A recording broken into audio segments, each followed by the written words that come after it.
Life is a wonderful gift of God, a blessing, but not for all. It becomes difficult. People lose hope. But among this, there's a man, Dr. Rajendra Johar, who fought and made his own destiny.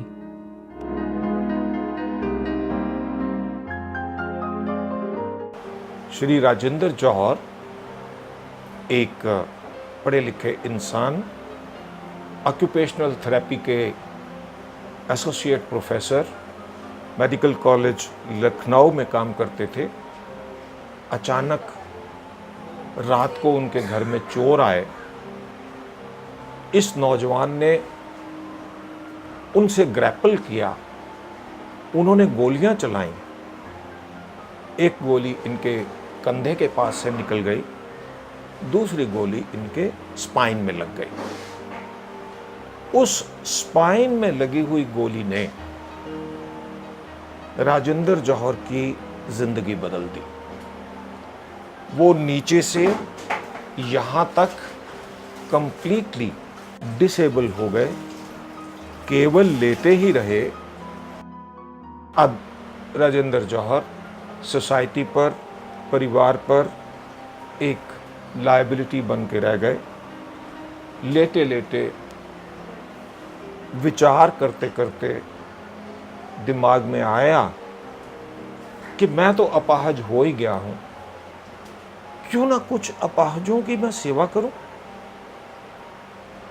जिनसे बात करी वो हंसे, खुद तो चारपाई पे लेटे हैं, दूसरों के ऊपर डिपेंडेंट हैं कि कौन खाना खिलाएगा, कौन पानी पिलाएगा, कौन टॉयलेट ले जाएगा या कैसे होगा, और चल पड़े हैं हैंडीकैप लोगों की मदद करने के लिए।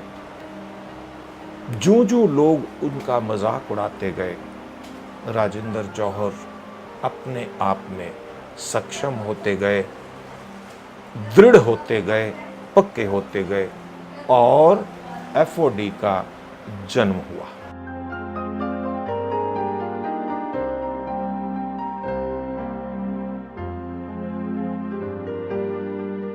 I had always seen him struggling in his life, even physically.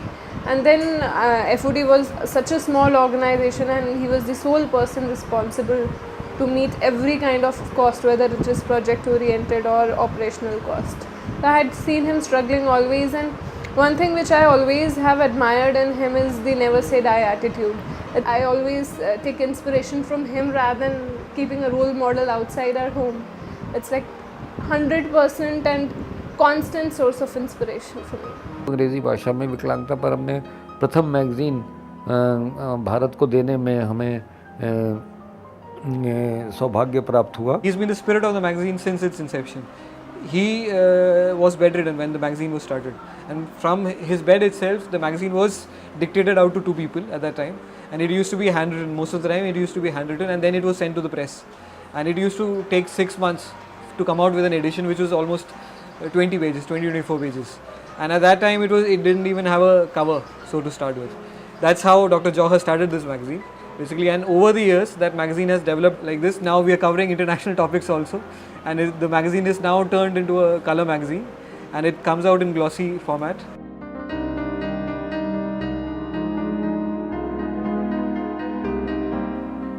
सन 96 में ही हमने एड्स एंड अप्लायंसेस अपने मित्र संस्थाओं की मदद से मिलके फ्री में देना शुरू कर दिया। अब तो हम लोग समय समय पे 10 के ग्रुप को, 20 के ग्रुप को, 30 के ग्रुप को एक साथ ये एड्स एंड अप्लायंस देने में मतलब कि लोगों से सहयोग लेके कामयाब हो जाते हैं। प्रोजेक्ट को फंड करने के लिए हम लोगों ने ये प्रयास किया कि लोगों से अपील करी कि भाई आप अपने घर के जो पुराने न्यूज़पेपर है, मैगज़ीन है, स्टेशनरी है, वो हमको दे दिया करिए। अपना वेस्ट पेपर हमको दे देती है, जिसको खुले बाजार में बेच देते हैं। Dr. Johar felt that economic self-dependence is imperative to disabled people empowerment and set up the Apna Rozgar scheme. Doctor Johar ji के पास गए हुए थे, तो उन्होंने मतलब उनका अपना समस्या बताया हूँ, तो मतलब तो इन्होंने सामान सब दिए खरीद करके, और इसी से है अपने बाल बच्चे किसी तरह से गुजारा बसर कर रहा हूँ। उनका बहुत बड़ा आभारी हूँ। This scheme not only provides seed money, but also teaches them how to run the business and maintain accounts. मुझे बचपन से पोलियो है और मैं किसी के थ्रू जॉर्ज साहब से मिला जिन्होंने मेरा काम खुलवाने में बहुत मदद करी मेरी। तो मैं जॉर्ज साहब का बहुत शुक्रिया अदा करता हूँ क्योंकि आज अब मैं किसी के ऊपर डिपेंड नहीं हूँ, मैं अपना रोजगार खुद चला सकता हूँ। So far, 511 individuals in and around Delhi have been benefited from this endeavor.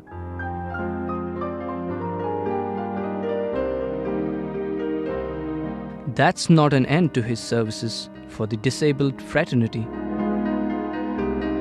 किस तरह से सहयोग कर सकते हैं विकलांग स्टूडेंट्स का या ऐसे बच्चों का कि जो कि विकलांग माता पिता की संतान है और पढ़ने में उनको रुचि है लेकिन धन के अभाव में या नहीं पढ़ पा रहे या इस तरह से कोई कष्ट है उनको पढ़ाई में, तब हम लोगों ने ये ज्ञानपथ नाम का एक प्रोजेक्ट लॉन्च किया। It sponsors the education of the disabled students or wards of the disabled parents.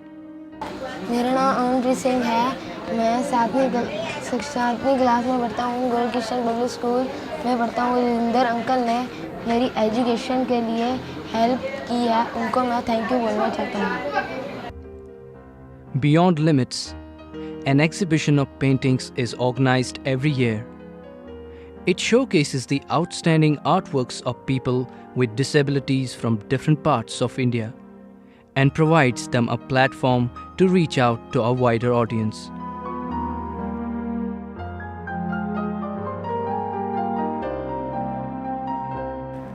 Beyond limits नाम की एक एग्जीबिशन लॉन्च करने का विचार आया। तो 2001 से लेके अब तक हम लोग लगभग हर साल लगाते रहे हैं। 6 एग्जीबिशन हम लोग लगा चुके हैं और अभी 7वीं एग्जीबिशन 2010 में आ रही है। Dr. Rajendra Johor's services for the disabled fraternity and his organization FOD initiatives have received blessings from noble souls like Mother Teresa and Baba Amte. They have also received awards like National Award, Red and White Bravery Award, CNN IBN Citizen Journalist Award.